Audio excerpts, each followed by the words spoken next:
अपने ठीक पिछले वीडियो में हमने बात की है चतुर्मास के दौरान आपको क्यों कुछ चीज़ों की पाबंदियां लगाई गई हैं, क्यों कहा गया है कुछ चीज़ें वर्जित होती हैं इन महीनों में, इसके पीछे धर्म क्या है और इसके पीछे का आयुर्वेद क्या है, उस पर हमने डिटेल में चर्चा कर ली है। आज के इस वीडियो में उसी टॉपिक को थोड़ा सा और आगे बढ़ाते हैं और आज के इस वीडियो को जब आप देख लेंगे तो आपको ये समझ में आ जाएगा कि स्वस्थ रहने के लिए इन चारों महीनों में आपको क्या खाना चाहिए, उस पर डिटेल में हम बात करने वाले हैं। वीडियो के आखिर में आपको ये भी बताऊंगी कि कुछ चीजें आपको बिल्कुल नहीं करनी चाहिए इस मौसम में। आज के इस वीडियो से लाभ उठाइए, स्वस्थ रहने की आदत लगाइए और आपके लिए हेल्दी कौन सी चीजें हैं उन बातों को समझिए और अपनाइए।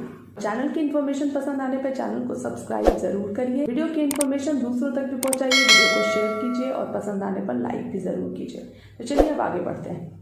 ये सावन भादो अश्विन कार्तिक के जो 4 महीने हैं बेसिकली बारिश के महीने होते हैं और इन महीनों में अगर आपने कुछ बहुत इंपॉर्टेंट बातें हैं आयुर्वेद में जो बताई गई हैं उनका पालन कर लिया तो आप ये जानिए कि आप साल भर बीमारियों से दूर रह सकते हैं।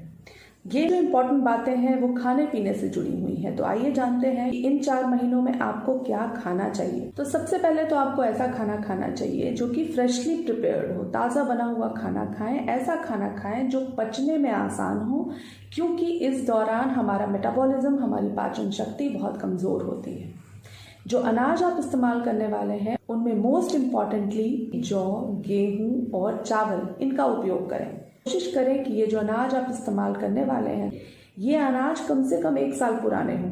साल के इन्हीं महीनों के लिए हमारे पूर्वज एक ट्रेडिशन को फॉलो करते थे, वो था अनाज को स्टोर करके रखना, क्योंकि इस दौरान पुराना अनाज खाना ही आपके लिए फायदेमंद होता है। नया अनाज जो होता है वो भारी होता है, गुरु होता है और इस वजह से पचने में भारी होता है, पचने में देर लगाता है। जब हम अनाज को स्टोर करते हैं वो जब पुराना होता है तो वो धीरे धीरे लघु होता जाता है। लघु अनाज पचने में आसान होता है और इस दौरान चूंकि आपका डाइजेस्टिव सिस्टम वैसे ही वीक होता है तो आपको उस पर ज़्यादा भार नहीं देना चाहिए और कोशिश करना चाहिए कि पुराने अनाजों का उपयोग करें। अगली चीज़ के बारे में हम बात करें तो बहुत ज़रूरी है इस दौरान गाय का घी अपने भोजन में आप इंक्लूड करें।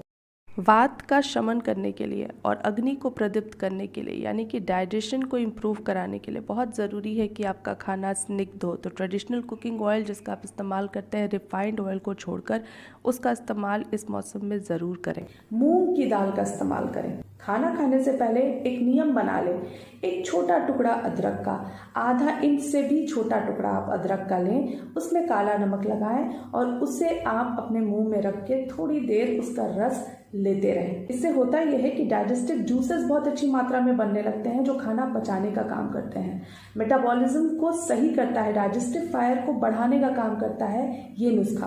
तो इसको ज़रूर आजमा कर देखिए। इस दौरान खाना खाने के बाद अगर आपको खट्टी डकारें आने लगती हैं, पेट भरा भरा सा भारी महसूस होने लगता है तो ये नुस्खा आपके लिए बहुत फ़ायदेमंद है। अगली जो चीज़ है वो है सूप। सूप का प्रयोग ज़रूर करें, अपनी डाइट में इसको ज़रूर इंक्लूड करें। सब्जियों का सूप हो सकता है या फिर दाल का सूप भी आप इस्तेमाल कर सकते हैं, खास तौर पर मूंग की दाल। अगली जो बहुत इंपॉर्टेंट बात है जिसको ध्यान में रखना बहुत ज़रूरी है कि पानी को उबाल कर स्टोर कर लें और इस पानी को आप पीने के लिए इस्तेमाल करें। कोशिश करें कि ये जो स्टोर्ड पानी है इसका 1 गिलास, उसमें 1 चम्मच शहद डालकर पूरे दिन में कम से कम 1 बार इसको ज़रूर आप पिएं। एक और नुस्खा आपके लिए बताती हूँ जो इस दौरान मेटाबॉलिज्म को, जिस पर हमको सबसे ज़्यादा ध्यान देने की ज़रूरत है, क्योंकि कमज़ोर मेटाबॉलिज्म की वजह से ही कई सारी परेशानियाँ आपको निकट भविष्य में होने वाली हैं अगर आपने इन महीनों में उसका ध्यान नहीं दिया। तो ये जो नुस्खा है वो ये है कि छोटी हरड़ आप ले लें। छोटी हरड़ का पाउडर भी बाजार में मिलता है, करीब आधा छोटा चम्मच छोटी हरड़ का पाउडर आप ले लें, उसमें थोड़ा सा काला नमक मिला लें और इस चूर्ण को आप दिन भर में 1 बार ज़रूर लें। अगर आप डायबिटिक हैं तो इस मौसम में आपको ज़्यादा परेशानी हो सकती है, शुगर लेवल्स आपके बढ़ सकते हैं, तो उसमें ये जो नुस्खा है वो आपके लिए काफ़ी फायदेमंद हो सकता है। अगर आपको बार बार सर्दी जुकाम की परेशानी होती है तो उसमें भी ये नुस्खा फायदेमंद है। इसके साथ साथ कॉन्स्टिपेशन नहीं होने देगा, आपको स्किन एलर्जीज की प्रॉब्लम है तो उसमें भी फायदा देगा और इम्यूनिटी पावर को तो स्ट्रॉन्ग करेगा ही करेगा। आयुर्वेद कहता है कि इस मौसम में तेल की मालिश का बहुत महत्व होता है। तो मालिश के लिए आप कौन सा तेल इस्तेमाल करेंगे? तो सर्वश्रेष्ठ तेल जो मालिश के लिए माना गया है आयुर्वेद में वो है तिल का तेल। इसके अलावा कई मेडिकेटेड आयुर्वेदिक ऑयल्स भी आते हैं जैसे नारायण तेल, महानारायण तेल, बला तेल इत्यादि, आप इनका भी इस्तेमाल कर सकते हैं।